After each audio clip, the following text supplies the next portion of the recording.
Come on, player, come on! We've climbed the mountaintop together! Don't give up now! This totally reminds me of that one time with those other dudes when we totally did that one thing and everyone busted up laughing because what's-his-name fell over to that other guy and we were all like, push that damn button!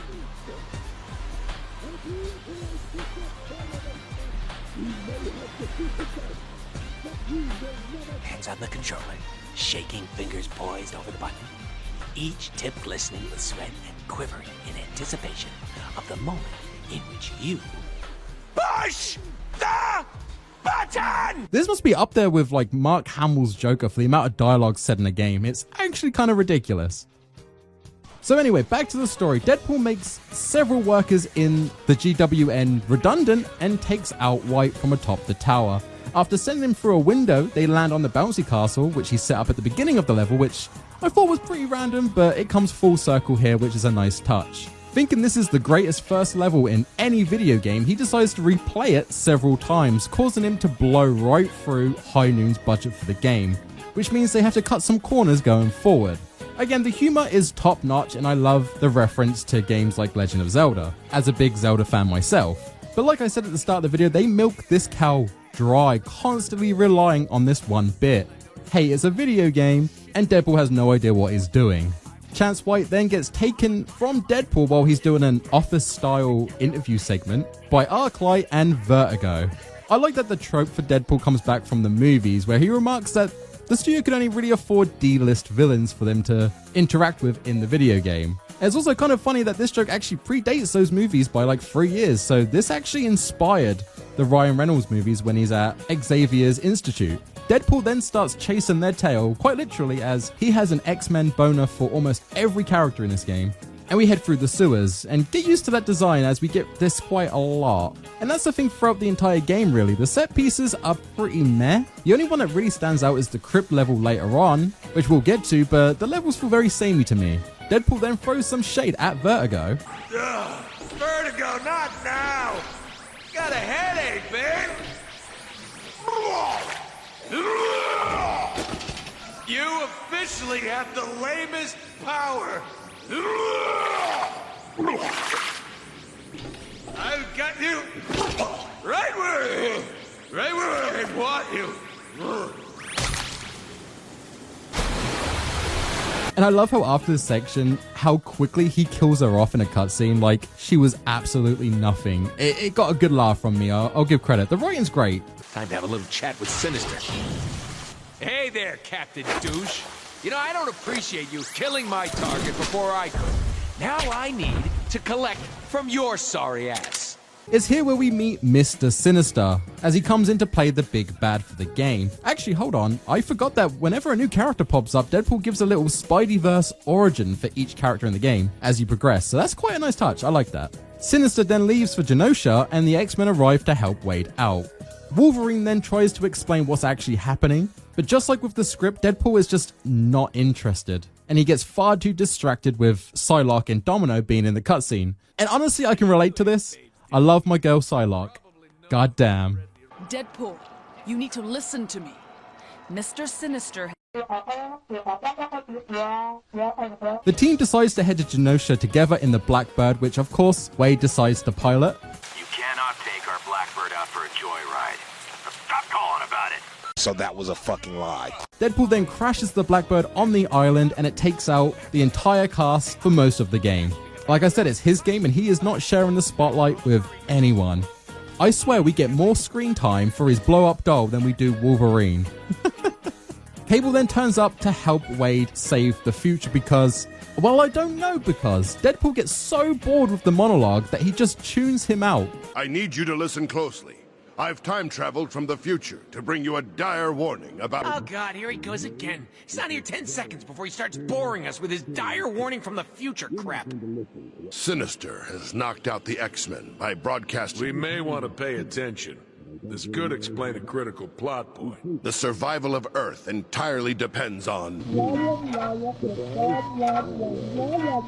Again, it's a pretty funny gag, but I would have liked a little bit of exposition, just to keep me invested in what was happening. The only motivations Deadpool have is either he wants revenge because someone screwed him over in the game, or because he's horny, which I can relate to, but I would like a little bit more story.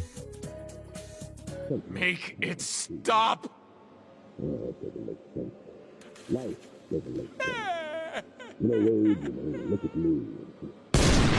Damn it, Wade!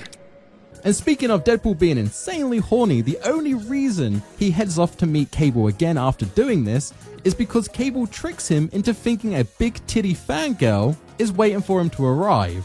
And of course, like a Minecraft YouTuber, nothing will stop Deadpool from finding this fangirl. During the search, we bump into a clone of Sinister and we get the most what the fuck moment in the game. Like, maybe I just didn't get this joke, but I honestly don't understand what's happening here. I guess it's supposed to be like a rhythm game, but I don't know, the joke landed flat for me. I'm sorry. We take our pumped up kicks to the sky and we accidentally crash into Rogue. So now she is our damsel in distress to try and save because, well, she's hot. Again, Deadpool has like one motivation. And that's not just me saying that. Deadpool literally says he's doing this because he thinks it will lead to naughty bits being smushed together. Saving Rogue is a bit of a nightmare in itself, as for absolutely no reason, Deadpool decides he needs to do this stealthily. And let's be real, the game was not designed to be a stealth game. The amount of times I get caught in this section is ridiculous, and you have to start it all over again just to sneak up on another clone of Sinister. I like the animations when you take someone out in a stealth attack, but I could have done without this.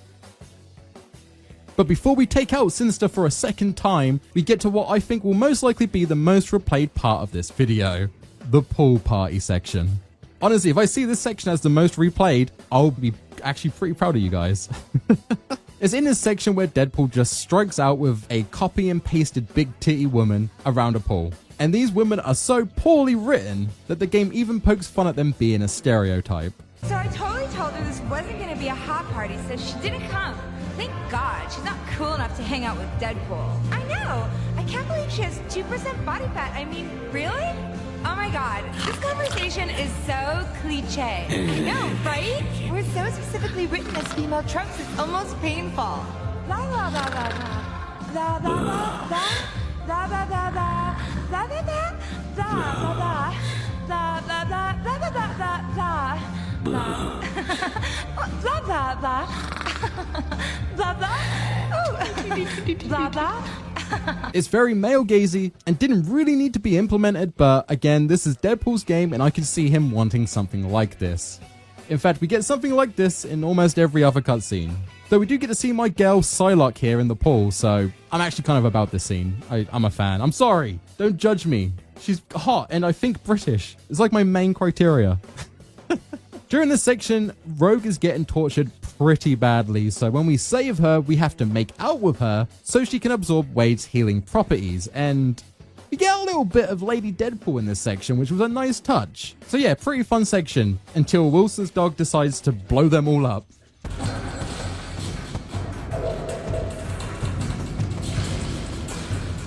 Don't worry, Rogue. We'll save you.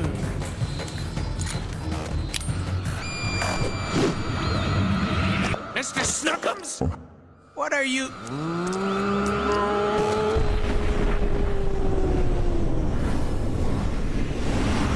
This leads Deadpool to the catacomb level, and though it is the most video gamey part of this video game, it was actually a nice change of pace. The comedy for me was far better, and seeing Sexy Death was actually pretty cool, and we get a little bit about their love story that we see in the comics. And we even outrun a bunch of undead French skeletons. Skeletons with outrageous French accents? Only in our game. This game is a drug trip, I swear. While we're in the catacombs, we save a bunch of lost souls, and I proceed to get cock-blocked by this chest right here. It's a strange bug. For some reason, I couldn't open it. I could open all the other chests in this section, but I don't know, the model like clipped or something, so I couldn't open it and get my hands on the treasure. This chest must belong to Domino. We escape the catacombs and Wolverine pops up for all of 2 seconds before we head off to the final showdown with Sinister. I do like that they poke fun at Wolverine's height. He's actually like comic book proportions, so it was nice. This last level though, the difficulty curve goes absolutely mental. The enemies suddenly start doing way more damage, and even my maxed out Deadpool on normal difficulty had issues getting through it. It feels kind of artificial difficulty by the devs, but it could have also been because I was one-tricking the size, so it could have been my build, I don't know. During the showdown, Sinister throws everything he has at Deadpool, and this section becomes a bit of a mob rush. The issue is, it's far too easy to get overwhelmed here. And even after defeating the majority of the enemies in this section, you die once before the final boss shows up. You go right back to the start of this section. It is really rough, and everything you have up to that point gets reset. For example, I destroyed the tanky mobs at the start of this section pretty easily the first time round, thanks to the momentum abilities that I had been saving for this section, but because I died I had to redo it, and everything was reset back to 0, which made the start of this mob rush far harder on the retry. It's not the worst, but it's something that got on my nerves a little bit. Not as much as the collision detection on the platform sections, but pretty damn close. I just feel like the devs didn't really have a plan on how to close out this game. You have to do a pretty lengthy mob rush section till the final boss shows up, and then it's just Sinister cloning himself into a dozen clones for you to take out. So the end of the game is just 2 back-to-back mob rushes. One that is literally just a copy and paste. It's just a bit of a weird design choice. I have to steal some of my script from the Shattered Dimensions video, but what is it with these comic book hero video games and just sucking hard when it comes to the final boss? It happens so often in the genre that it's almost a staple at this point. I get that Mr. Sinister's thing is cloning for the perfect mutant, but this is just dull. I'm sure they could have come up with a far better end game, but I don't know. Maybe IRL Deadpool put the studio in some serious crunch time or something. Anyway, after defeating several of those clones, we Goomba Stomp Mr. Sinister, and Cable appears just to confirm that it was in fact the real one this time and not a clone.